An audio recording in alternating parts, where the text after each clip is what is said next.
മീൻ കറിയും കപ്പയും ഉണ്ടാക്കുന്നുണ്ട്. വീഡിയോ അവസാനം വരെ കാണണേ. നല്ല സ്വാദുള്ള കേര തേങ്ങ അരച്ച് കുരുമുളകിട്ട് മപ്പാസ് ടേസ്റ്റിൽ ഉണ്ടാക്കുന്ന ഒരു മീൻ കറിയാണ്. എല്ലാവരും ഉണ്ടാക്കി നോക്കണം. ഉള്ള സാധനങ്ങൾ: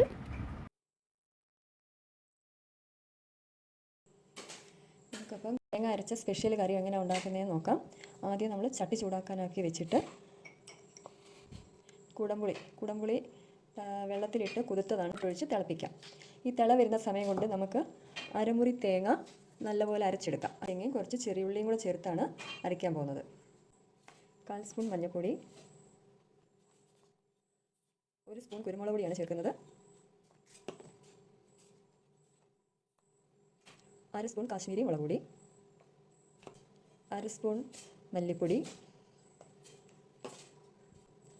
അരയ്ക്കാൻ ആവശ്യമുള്ള അത്രയും വെള്ളവും ചേർത്ത്, ഒരു വെള്ളം ചേർക്കല്, ആവശ്യത്തിന് വെള്ളം ചേർത്ത് നന്നായി അരച്ചെടുക്കാം. തേങ്ങ നന്നായി അരച്ചെടുത്തിട്ടുണ്ട്. അത് കുടംപുളിയും വെള്ളവും തിളച്ചതിന് ശേഷം നമുക്ക് ആ അരപ്പ് ചട്ടിയിലോട്ട് ചേർക്കാം. ആവശ്യത്തിന് വെള്ളം ചേർത്തതിന് ശേഷം ഇഞ്ചി, വെളുത്തുള്ളി, 2 വലിയ പച്ചമുളക്, സവാള, കറിവേപ്പില ആവശ്യത്തിന്, ഉപ്പും ആവശ്യത്തിന് ചേർത്ത് നന്നായി ഇളക്കിയതിന് ശേഷം നമുക്കത് തീ കൂട്ടിയിട്ട് അരപ്പ് നല്ലപോലെ തിളയ്ക്കണം. അരപ്പ് നന്നായി തിളച്ചതിന് ശേഷം വേണം നമുക്ക് മീനിട്ട് കൊടുക്കാം. ഇത് കേര മീനാണ്. കഴുകി വൃത്തിയാക്കി വിനാഗിരിയും ഉപ്പും ഒക്കെ ചേർത്ത് നന്നായി കഴുകി വൃത്തിയാക്കിയതിന് ശേഷം വേണം മീൻ അരപ്പിലോട്ട് ഇട്ട് കൊടുക്കേണ്ടത്.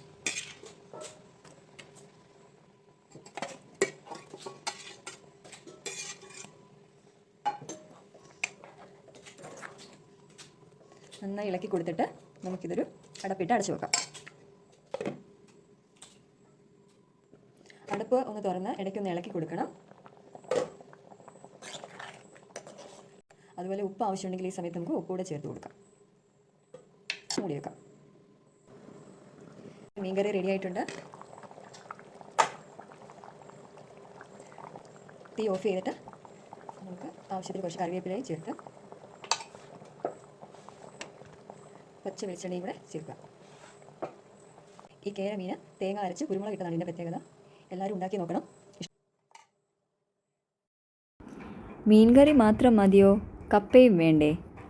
അതിനുവേണ്ടി കപ്പ കൊത്തിയെരിഞ്ഞ് വെള്ളത്തിലിട്ടു.